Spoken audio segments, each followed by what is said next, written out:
Hey everyone, welcome back to another episode of the Diet Diaries. I don't know what number episode this is going to be, so I'm going to leave that out for today. I'm here with a guest. It's been a while since we've had a guest, and I'm super excited. Today, I'm here with Helene Jafine. She is a partner and coach at Girls Just Want a Box, based in Toronto, Canada. And Helene reached out to me. Like we didn't know each other, and we just met because of like the internet, which is really cool. And we had a conversation a couple of weeks ago, and we're like, definitely let's talk on the podcast.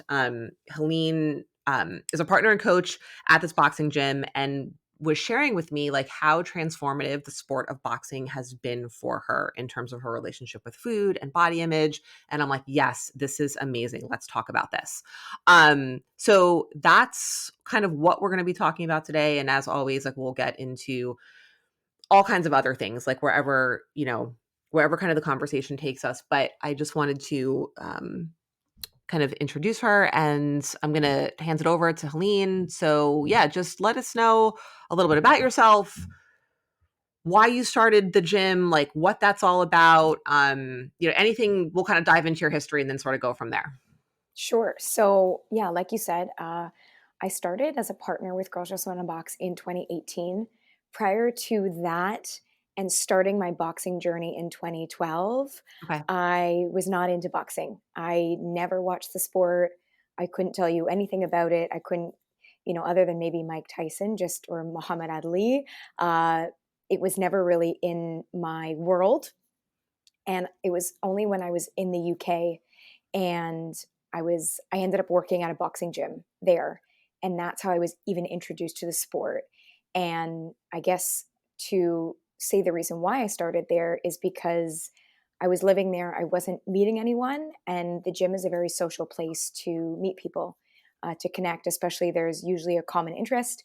You're trying to achieve some sort of health goal, whether that be weight gain, weight loss, muscle gain, even just to create some healthy habits. And so when I was working there, I started seeing all these women and men come in through the gym and training, and you could really see the transformation both inside and out through boxing. And it was only until a friend of mine who ended up getting her coaching license and told me to join one of the classes where I really just understood where the passion came from all the members leaving the gym as I was standing at reception or doing the sales tours.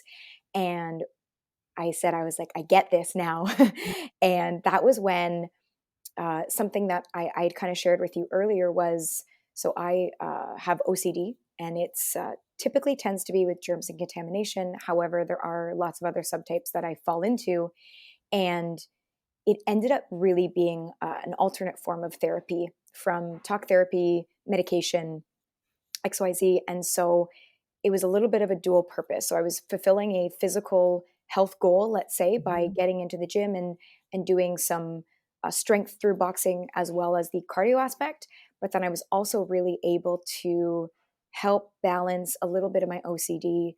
Boxing is such a focus based sport Mhm. that you don't have time to think about anything else other than the 20 things that you're trying to accomplish Yes. while throwing a combination, defending, or doing both. And Yeah. so I just really found it as a great way to calm my brain Yes. from and I would even say this regardless of whether you have OCD or not, everyone's going through something in Yes. life. And Yes. boxing, I even know from our women that we coach, they say like it's a great 1 hour for example, our classes are an hour escape, right? So they're not thinking about their kids or their partners or their friends or their work drama or Mhm. the laundry list of things they have to do after the class or the things that they didn't accomplish today or whatever that is. It's such a focus based sport that kind of everything else in the outside world just shuts down for that Yeah. period of time. Yeah. So it's been transformative, in that sense for me and even for our clients that we see. And I don't know if you want me to even go right to the body image Yeah, stuff. I just wanna, like, pause you there, Sure. because I think thank you for sharing that, like, that's, so much kind of, like, personal, like, intimate details about, your mental health. I think that's so helpful for people to hear. And I think even in the context outside of, I mean, obviously exercise has so many benefits for just like general mental well-being, like overall. Um, and as I was listening to you talk and about like how focused you are and how you can only pay attention to like the combination you're doing or where your feet need to be or how you're moving. And I was thinking about like so much of the work that I help people that we do around like body image is around like getting out of your head and getting into your body, right? So that you're not thinking about like, well, what do my arms look like when they're doing this? And like, what does my belly look like? And how does it look in the mirror? And it's like the only thing that you are able to pay attention to is how you're moving your body and how you feel when you're moving your body. And that is so it's so powerful and it's such an important like there's like so many benefits right now. Just there's the physical piece of like the strength and the fitness, and then there's the mental health piece, and then there's you know the body image piece, which is like mental and emotional. And so it's just so like amazing to hear you like articulate it in that way. And you know, and I'd love to hear more. And where I don't know where you were going to go, but you can keep going. I'd also love to hear more like about how this was different for you from maybe other forms of exercise that you'd done in the past. Did you feel that? Did you not feel that? Like it sounds like this was pretty like revolutionary for you. Yeah, so in the past, so I did gymnastics as a young girl, kind of growing up, and very much so uh, weight based sport and very Mhm. size based and very look. There was a certain type of look, Yeah. and just to kind of share a funny story was I was with a competitive gymnastics gym that I always remind people of. We were, if you've seen the movie Dodgeball, we were the Vince Vaughn group. We showed Okay. up to competition not in uniform. We all had different attires. None of us had our hair done. None of us had makeup on. All the other teams showed up one suit that everyone was Just that. wearing. They all Yes. had their hair done the exact same way. They had full makeup, like almost like the toddlers and tiaras. Hmm. And we always performed well because that's what we did. But Yeah. we never, if you want to say, looked the Look part. the part. Yes, that's exactly And what I was thinking. so it was always very interesting because we would show up and we would look very, very much so on the outside. Hmm. We did not look like we belonged, but then we performed well and people were very surprised because I guess they didn't think that because we didn't have the mold of everyone else. And so I guess that's kind of where like my I guess my sport journey and where that kind of started. And it was very on brand for me. I've never been that style of girl. I can still barely do my makeup. So it's transitioned into my adulthood. But then, uh, so in that sport, it wasn't. I think it's still very focus based, but because there was such a big aspect on the looks, I feel like and again, you're being judged. They're watching every move that you do. I don't Hmm. think I had that same response in the sense that I was able to laser focus. I think I was half focused on my performance, but then also half focused on making it look good and winning over the judges. I transitioned into field hockey, and that was very different. That was a team sport, and I'm a big people pleaser. And as a team sport, I never wanted to let the team down. So I think I was so focused on that aspect. Again, I Yeah. wasn't able to zone out, let's say, as I kind of could with boxing. And then my other form of exercise or sport was running. Okay. And for me, I think I can zone out, but if it's a longer run of, let's say, like a half marathon or a marathon pace, it kind of does. I feel like it goes in and out through focus and no focus, or focus Right. and then Right. thinking about whatever it is that you're thinking about. So I've had, I guess, a little bit of both, but boxing, I think, has been the only one where I could really zone out and stay focused on that task or that, class. Yeah. Yeah. Yeah, that's like I totally hear what you were saying about the gymnastics. Like there's a look, there's an aesthetic that's such a big part of it. And I was not, I literally as a kid couldn't do a cartwheel, still can't do a cartwheel. Um, but right with boxing, it's just that's not part of it at all, right? It's about, the movement and the agility and the skills and then the mental toughness piece of it. Um, And like So just to what chime in, yeah. just sorry, don't mean to interrupt, but to chime in, one thing that's very interesting about boxing is that that's different to a sport like gymnastics, or I almost even transitioned it into ballet again, which has that Mhm. very similar look and size, body type. Is boxing has, I've spoken to so many people. I want to say it is the most inclusive sport around because it does have anything from minimum weight all the way up to super heavyweight. And Mhm. so, regardless of your size, you can still participate in the sport, as Mhm. opposed to you don't have to fit, you do have to fit into a weight category, Mhm. but there are loads of options of weight categories. So, in Yes. that sense, it is very inclusive. It does have to be a certain weight so that it is evenly matched for Right. competition, but you don't necessarily have to be size X to participate in the sport, or Right. drop down to, or gain weight. You know what I mean? There, uh, You can be where you're at and be able to exactly, participate and do this without having to change anything about yourself. exactly. Yeah.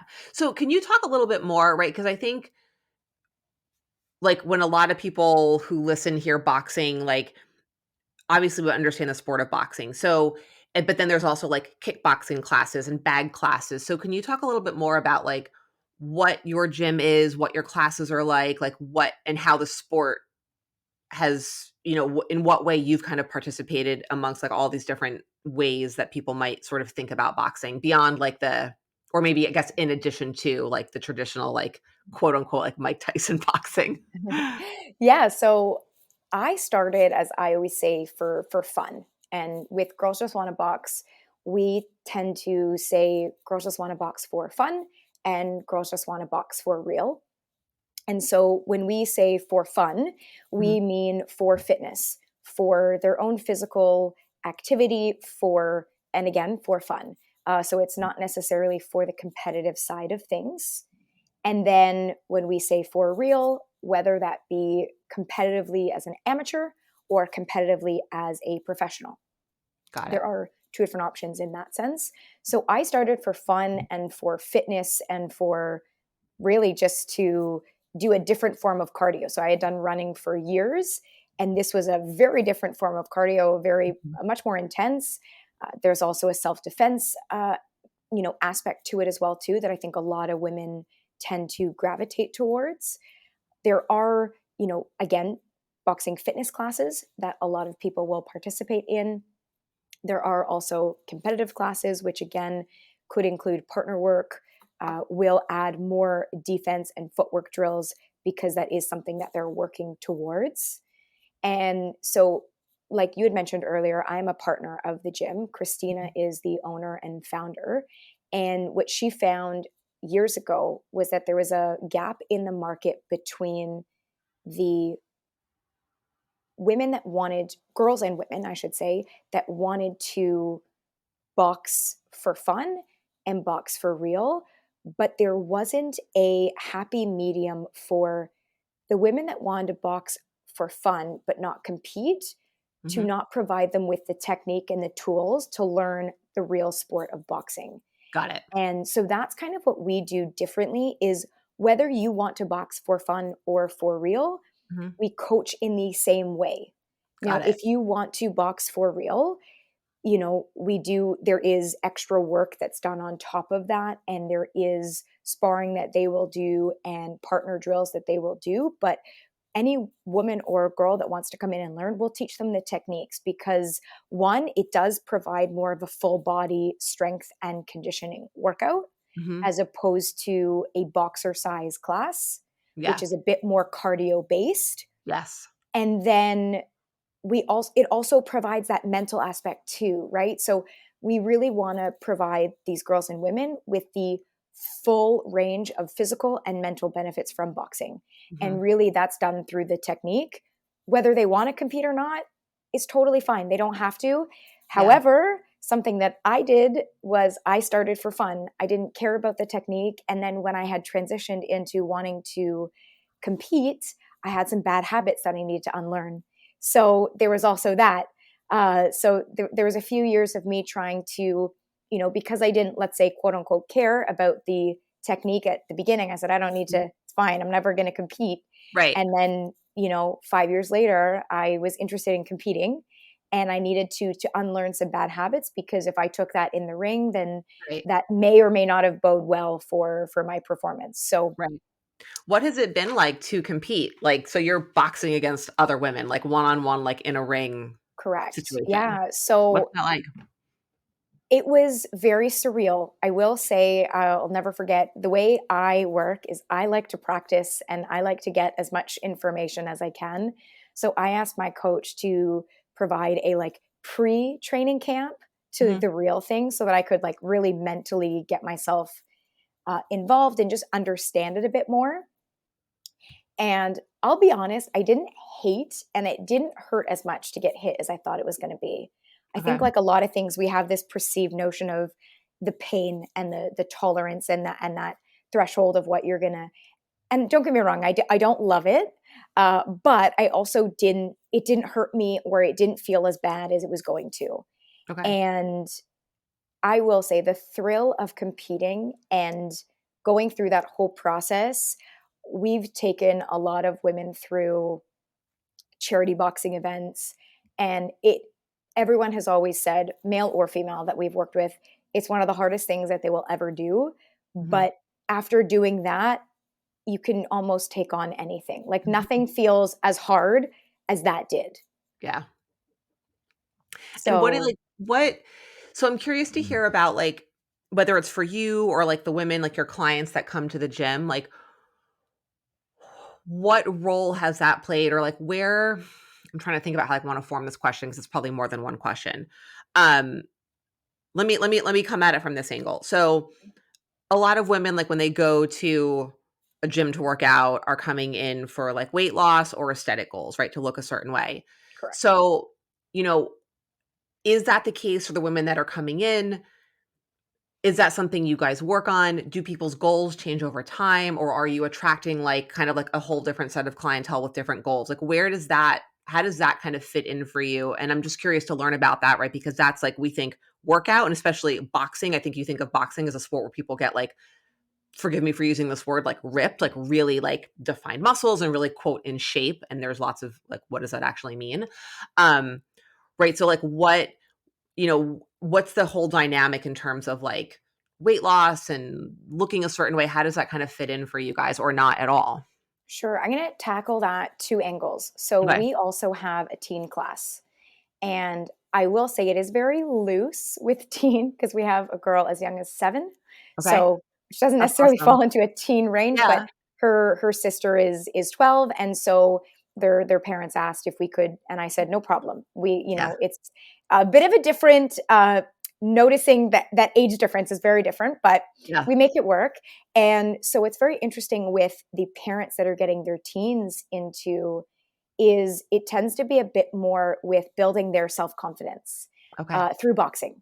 So obviously there is a physical element. They're able to have a workout in, but I think they're very understanding of the fact that being strong, whether that be as a teenager or as an adult, Hmm. builds self-confidence.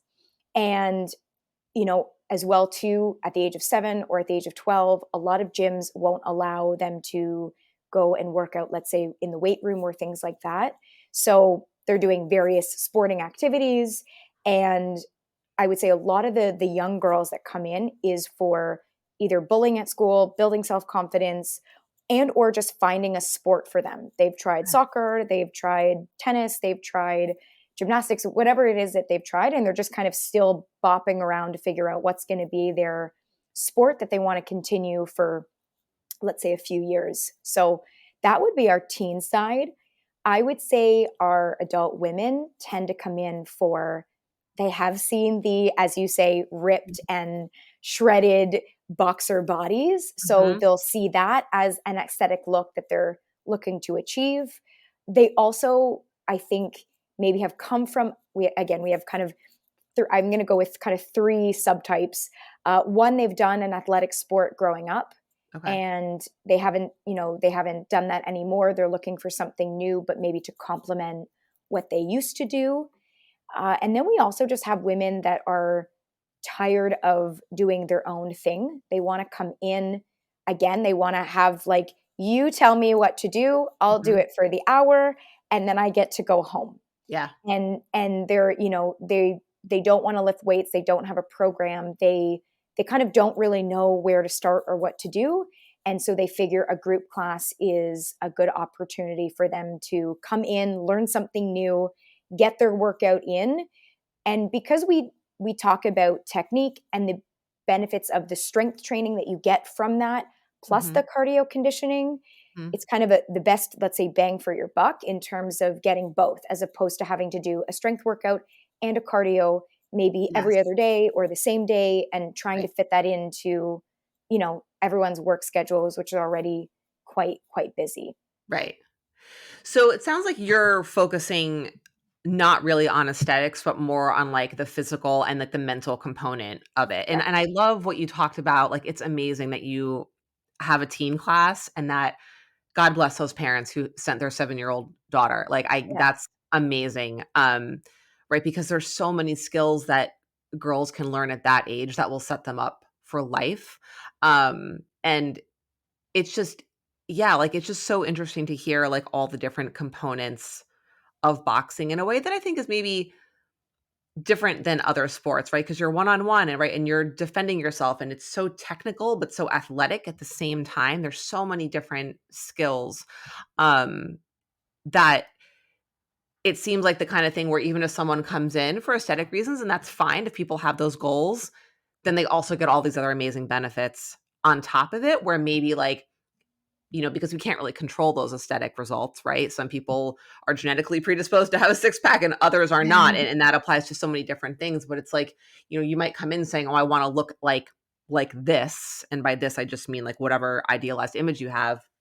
And who knows whether or not that's actually going to happen. But all these other things are actually within your control, right? Developing your skills and building more of that mental capacity. That is all stuff that you can control and can continue to put effort in and know that you're going to get this amazing benefit on the other side. Yeah, and I also think something that I didn't mention earlier, but was that we have a lot of women, and I'm sure you've had the same thing in your business in the industry as well, is where they, they may have come in for fat loss or weight loss, Mhm. but then they realize that they're a lot stronger than they thought they were. Right. And that's one thing that's, again, super beneficial about boxing. And one of the reasons why I liked it so much is that, for anyone at home, they can't really see, but I've always said, like, have very like spaghetti arms, and I'm quite like a lanky kind of person, and so I've never really felt strong until I was boxing with Mhm. whatever weight that I have, right? Whereas with strength training, you have to you build muscle, and then you become quote unquote strong because you're Right. adding more weight. Whereas with boxing, you're strong wherever you at right now. You just have to use the muscles properly and use your full body into your combinations, your punches. But we Mhm. find a lot of women will come in for that aesthetics, but then turn to, I like this, I feel strong, I want to get stronger. Yes. Yeah. And that's awesome. And that plays such a huge role in like body image and in building Yes, your self-worth on something that's not related to like your appearance and what you look like. So that feeling of like self-efficacy and capacity and strength is just I mean it's amazing. Like there's nothing that can replicate that and it's so I think maybe underestimated or underrated in terms of, how important that is for people's well-being and for feeling like comfortable in their own skin. agreed. Yeah, it's one of those things, and you can tell someone this is going to help you with this. But Mhm. as I'm sure you've learned, again with nutrition and eating, they have to figure that out for themselves. Yeah. Their brain has to make that transition and that switch over. Mhm. And it sometimes takes a lot longer for some of the women that, even, that we have as well too. Yeah. And I'm sure you can say the same as well, is that Mhm. you have to wait for them. And I was working with one of my clients the other day, and she goes, I know you've said this to me so many times, but it's just clicked now. And I'm Yes. like, you know what? That's fine. Yeah. That's fine. Yeah. It takes so much time. Like we want these like instant results and instant like aha moments, but our brains have been wired to think about ourselves and an exercise and our bodies in a certain way. That's why it's so amazing that you have kids coming in because we can like intercept that wiring that's happening and start to rewire it a different way. But like for adult women, you're looking at decades of thinking about all this in a certain way. And it just takes so much time and so much repetition and so much support and accountability and consistency and all of these things to really make those changes. It's just like it's a long game for sure. It's not like a, 4 week or 6 week, oh, like I'm a new person. Like it takes time. And, I think so many workouts are like a 4-week transformation. Like it's just not, this is a longer term investment in yourself in like physically and mentally. And you could start with that. Like, I don't think that those are necessarily bad. However, I will say what can be really difficult on the mental is if you don't see the changes that you were Right. expecting to see in the Right. 4 weeks, Right. then that can be really detrimental because one, again, if it works out well, then it hopefully maybe can propel you to continue on, which is what you Totally. want, right? You Yeah. want lifestyle long term. However, it can also work the opposite way where if you don't get the results that you were, guaranteed or looking for or achieving, and I can say that from personal, use as well. I've done so many different programs and I didn't get the same results as other people because their bodies are different, their genetics are Mhm. different. There's so Yes. many different factors that that come into play that we I don't know if we just tune out or don't want to listen to, but you know those can be helpful in propelling a lifestyle, but they can also be super detrimental in terms of getting the results you wanted. And also, depending on some of them, they're not healthy. They're done, especially a 4 week one that would be way too short Yeah. to create a change. But a 12 week one, you're kind of like, okay, there's at least a starting point to Oh, yeah. I mean, 3 building. months is a lot different than a month. Hmm. And it's all yeah, to your point, there's so much nuance around things like that. Like, what's the language around it? What are the objectives? What are the expectations? Like, and I love that you just said, like, so much, like, is dependent on genetics and forget even other lifestyle things, right? Like, certain people's bodies are able to make changes and adaptations and look a certain way, and other people's bodies are able to look a different way, and it's like none of it's good or bad. It just goes back to this like, right, we've only ever seen one body represented, right? Like we even like both of us use the language and I used it first, like around like a ripped look from boxing, right? So we Yeah. have like this like this is what a boxer looks like. Well, I mean, I would bet money that most of the women in your gym don't like quote look like that, but they're still boxers, right? They can still like embody that identity and those values and you know all of like that goes along with that. It's like the physical look or the physical transformation, not in terms of strength but in terms of like aesthetics, is like one piece of that and arguably like the least, I mean the one you have the least control over for sure, and also like the least you know valuable or meaningful, or like whatever the right word is. Yeah, and I can share a story. I remember it was one of the first. So it was when I had just moved back from the UK, and I had been in boxing. And a friend of mine that I was working at a gym with, he had entered a uh, it was not a charity boxing event, but a white collar boxing event. And I went to it, and I had gone with a friend, and we had kind of just decided, like, okay, we're going to bet a friendly bet on, who's going to win. Is it going to be red or is it going to be blue as they came out, just based on what we saw.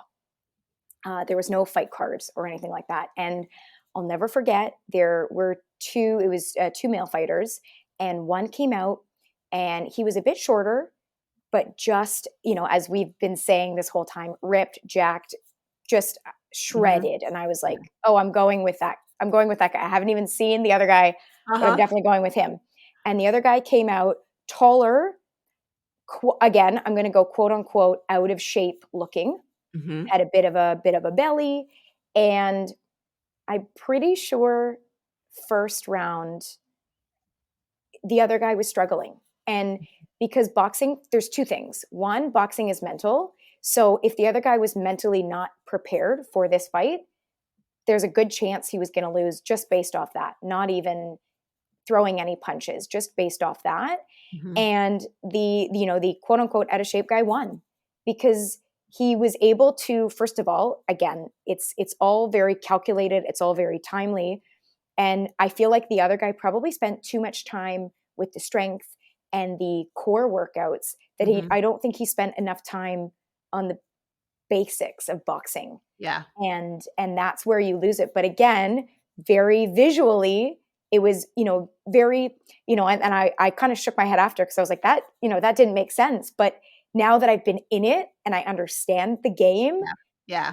Yeah. now I would have said very, very much so the opposite. But it's very interesting how our brains, again, just based off looks, because of years of uh, crap that Yeah. we've been Conditioning. Yes. listening to and hearing and saying, that's where our brains go.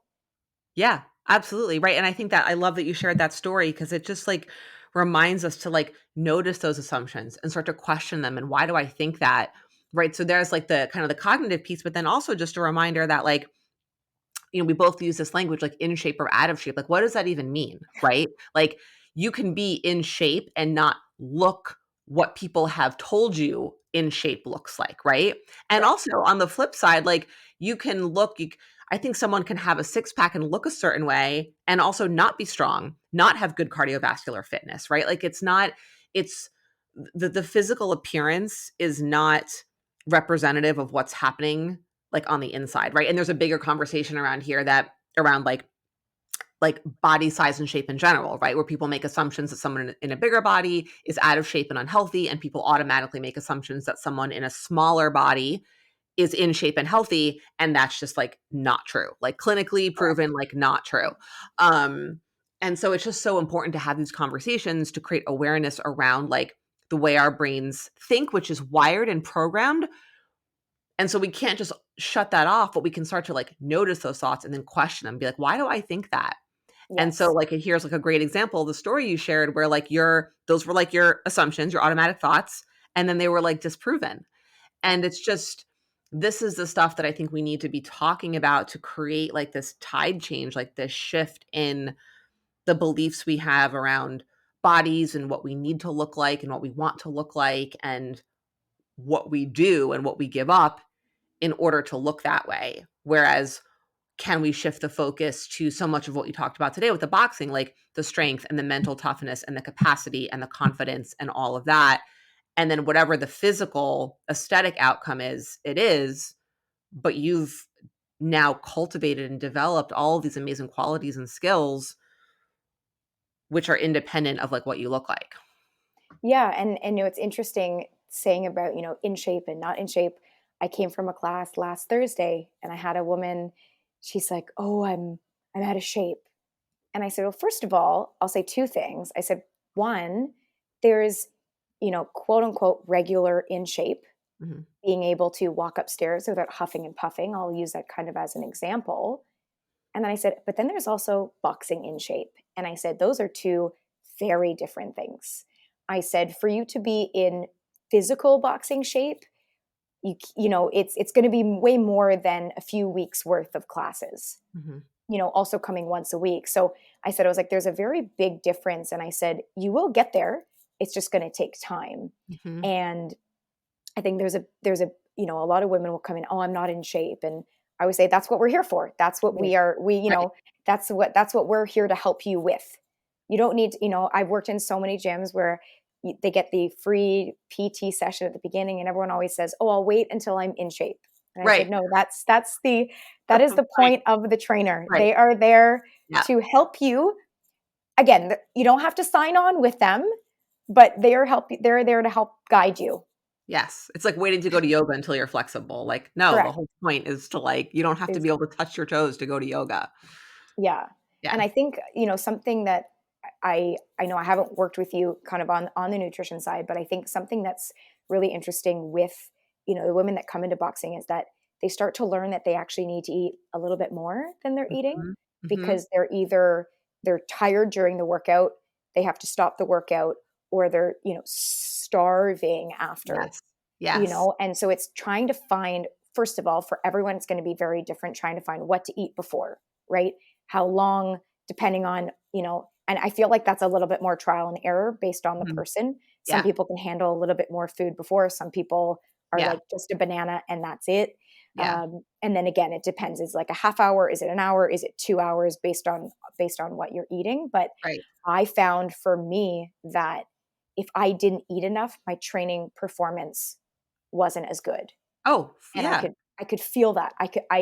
I knew I wasn't performing well. And then obviously, depending on the scenario, I was, a few weeks out from a fight. I had to look good. I had to show my coach that I was ready. Yes. And, but then again, you are in a weight-based sport. So Mhm. I was focused on my weight because I needed to be in a certain weight category. And Mhm. so I think that, there's good, not to say good and bad. I know sometimes a lot of people don't like hearing that, but there's good points about that, in the sense that boxing really helps to develop a relationship with food where you do need to eat more than the quote unquote 1,200 calories a day that, Yeah. we were all kind of on for years, and Yeah. some might still be on. And I learned that I wasn't able to do my runs and do my boxing workout and or my strength based off that. It just wasn't, I wasn't performing well. I wasn't sleeping well. I was hangry. I was irritable. Like, and I don't know. I've listened to a few of your podcasts, and I don't know if anyone had this. I lost my period for 2 years, From not eating and enough. Yes, that's from very yeah, common. Yeah. from not eating enough and Yep. over exercising. Right. Yeah. So the combination was just a fire. Yes. And I remember at first being like, "This is a blessing. This is Right. amazing. I don't get my period. Awesome. This Yeah. is awesome." And then I believe about 6 to 8 months in, I realized that scientifically, my Mhm. body is not responding to Right. something. Right. And I remember I went to my doctor and she said, "Gain some weight." She's like, Yeah. she's like, "Simple as that." She's like, "Gain some weight and then let's see where you get to." And so when I had my first fight, I competed at 125. And I have realized that that is way too low for my size, and way too low for me to get to. So I do want to compete again, hopefully this year. And I Mhm. realize that now my lowest that I can be is 130. Okay. And there are options. There are options. At the time, because I was at 130, I thought, oh, 5 pounds is not difficult. And it isn't, but it also depends on the time frame that you have. Women are way different from men in terms of cutting weight. Mhm. And so, for a lot of male coaches, they're like, oh, 5 pounds, 10 pounds, easy. Not for a female, right? We have lots of other hormones and other things that we need to deal with, Right. that the males don't have to. Right. And in They this don't, case, you're talking about, like, gaining weight, right. right? To be able to be, performing in a class where you're able to eat more food to sustain, like, the energy output and the training. And be strong, right? Yeah. Like, Yeah. at the end of the day, me being a 125, just because I got there, great, but me being at a level where I couldn't perform as well as I could at Right. 130, Right. when there is that option, Right. just doesn't, it was my Yeah. first one, so it kind of, a lot of people say you wanna be at the lower one so you can be quicker, but at the end of the day, if I'm not strong, it really doesn't matter if I'm quick. Right. Exactly. And I think that gets, like, toward to the conversation around, like, I always talk about, like, best weight versus goal weight, right? People always, Mm, like, when they wanna lose weight, they have this goal weight, or they have a number that they used to weigh, or they think that they're gonna look a certain way. But what 90% of the time happens along the way is that there are so many mental and emotional and physical sacrifices that are made to get there, that you are, it's not healthy, right? You may be eating a lot of, quote, like, healthy food, but the way you're eating it, how you're eating it, why you're eating it, the amount you're eating it in is not healthy, right? So it's looking at what is really, like, my best weight that's going to support, the life I want to live, how I want to feel, my mobility, if I'm, in a competitive sport, like, and I'm taking, really intense workout classes, right? I have to be in a body and eating in a way that's going to support that. Um, and really, like, looking at it in more of, like, this additive, inclusive way versus, like, a restrictive kind of way. I don't know that that necessarily makes sense. I'm kind of just, like, thinking that through as I'm talking about it, but, like, what do I need to add? What do I need to eat so I can do all the things that I wanna do? Approaching it from that mindset versus, like, how little can I eat so I can get as small as I can get to look a certain way, right? So, thinking about it from more of, like, a performance, and not even performance, just what can I do? How can I feel? How strong can I be? What can I do versus how am I going to look? yeah, Um, and we've had conversations with, whether it be our women or we do once a month sparring where we bring girls from all over Ontario to come connect and work with each other. And, one thing we're trying to change with all them is, let's find a weight where you feel the strongest at. Yes. And maybe that's where you're at right now. Mm-hmm. Maybe that's 5 pounds less. Maybe that's 5 pounds more. But as opposed to their coaches saying, I want you to get down to X, because typically it's a down. Right. Typically it's, I'm not gonna say it's an up, because typically it's not. Mm-hmm. And so, I had a conversation with a girl a few weeks ago. I said, where are you at right now and how do you feel? Because that's the most important. If you feel like you have a bit of extra weight that you're moving around, like on your runs, you feel heavy, Mm-hmm. then maybe it is to come down a little bit. Mm-hmm. If you feel fine, if you feel strong where you're at right now, maybe this is your new fight weight class, Yeah. right? Yeah. And I think that, it might take some time to figure that out. And Right. that's okay, right? Right. I learned, again, if you want to say the hard way, that weight was not for me. And Right. that's fine. I will Right. try 130 and I'll see if that's for me. Right. Maybe that's not as well too. Maybe that's like a middle. Maybe I need to be at 135. I Yeah. don't know.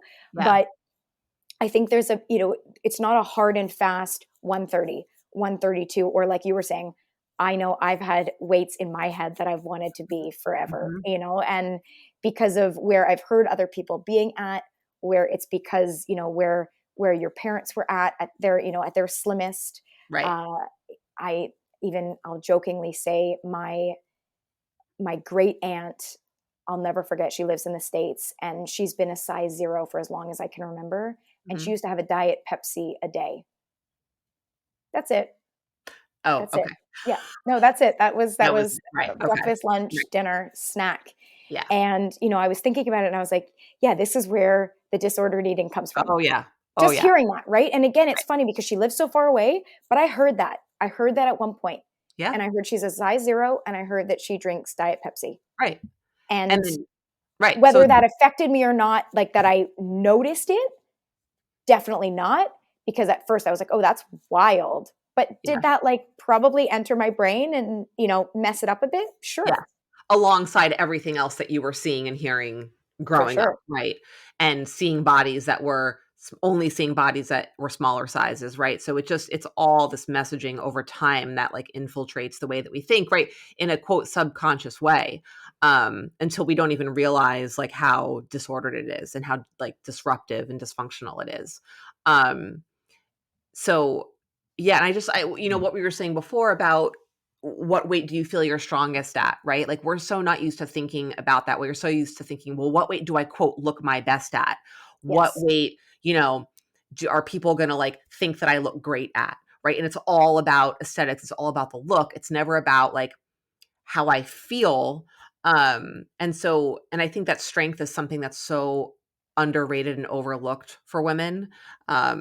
And there's so many workouts out there that claim to be strengthening but are not actually strengthening. That to really start to like shift that narrative. And that's why like I'm so happy to be having this conversation to, just so that people listening can start to question like what are my thoughts, what are my beliefs around this, like how am I talking to myself, how am I thinking about my body, am I only thinking about it in terms of like how it looks, am I ever thinking about my body in terms of how strong I am or what I can do or how I feel physically in terms of like my confidence.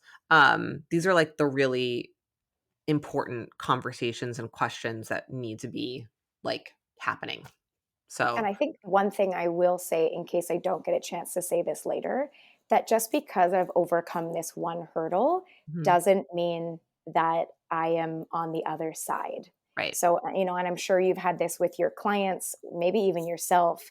I will say this because we both did the same thing. Is yesterday I also had a piece of cake. I also had a piece of You cake. I saw saw my that on your post. Instagram and I forgot to message you, but I was going Mhm. to. And initially I was like, this is great. I'm having cake just afternoon Monday. It was in the Uh-huh. fridge. I really wanted it. And a part of my brain was like, probably not the best idea. Yep. But then I had like, if you want to say like the angel and the devil, I had Mhm, them both going. I ended up calming the devil down mhm. and the angel stayed. But again, those thoughts still come in. Oh, It's just totally. it's just how you deal with it, right? Is Yeah, is the devil overtaking, and yeah, is that ruining your whole day? Is that right. changing your evening workout? Is that changing your evening meal, or whatever Yes. that translates to? Yep. So it is that lifelong journey. It Mhm. is a daily grind. Some days are, let's say, easier than others. Some days are no problem. You ate your meals, you felt satiated, you had a good workout, whatever that may be. But then Mhm. there's other days where that happens too. And so I want to make that very clear, that just because in some ways I feel like I've done so much and I've Mhm. gotten, to a good place, Yeah. there are moments, and I am human like anyone else. And Yeah. as we kind of said earlier, there's so many years to uncover and unpack, that it's not just a quick, like, it's gone, never Right. coming back, right? Yes. And so I Yeah. think that's really important for people to understand, because I think when people hear something like that, they're like, "Oh, wow, she has no issues anymore." And trust me, I do. I really appreciate you saying that, and I think that's, like, a perfect way to kinda, like, start to wrap it up because this is lifelong work, Mhm. and you learn the skills, you develop skills, and I always talk about this language around, like, the volume of the thoughts starts to go down and maybe the frequency goes down, but it's still there, Yep. and right, there was yesterday a voice in the back of my head, right? At 3 o'clock, I'm eating this it was a big piece of cake, and it's like my head's like, "Don't do this. This is bad. You shouldn't be eating this." But then I'm able to respond, I'm able to notice those thoughts and respond to them. It's like, am I eating a piece of cake every day at 3 o'clock? No, I'm not doing that every day. That would be a different situation, right? There's something else going on. But like, I'm being thoughtful, I'm being intentional, I'm enjoying this. It was like amazing. It's having the skills and being able to respond to those thoughts, noticing when they come up. And having an acceptance that like that might be there for the rest of your life and that's okay, right? And having some compassion for that Yep. and some kindness towards your younger or maybe even middle-aged or older self, depending how old you are, that you've been living in this environment with these thoughts for many, many, many, many years, decades. And that it's okay that your brain still does that. That's what your brain does. And then like cultivating those skills over time to be able to respond to it. Like, so I love that like anecdote that you shared because it's just it's such a perfect example of the reality of like of what this work really is. Yeah. Um, so thank you so much for that. And thank you just for all this. Like, I'm so glad that you reached out. And this is such a great conversation to be having at all. And then publicly, like for other people to hear and to get people thinking. Cause for me, that's what this podcast is about is to talk about topics to get people thinking and questioning and getting curious about their own ways of seeing themselves, their own ways of talking to themselves, in the hopes of like moving towards finding more ease, more compassion, more kindness, around all of it. So I really appreciate like everything that you shared. Thank Um, you for having me. This has been yeah. great. Yeah, it's awesome. So you're based in Toronto, and I do believe we have some listeners in Canada. But so could you can just share a little bit more about your gym if people are local and want to reach out, how they can go about doing that?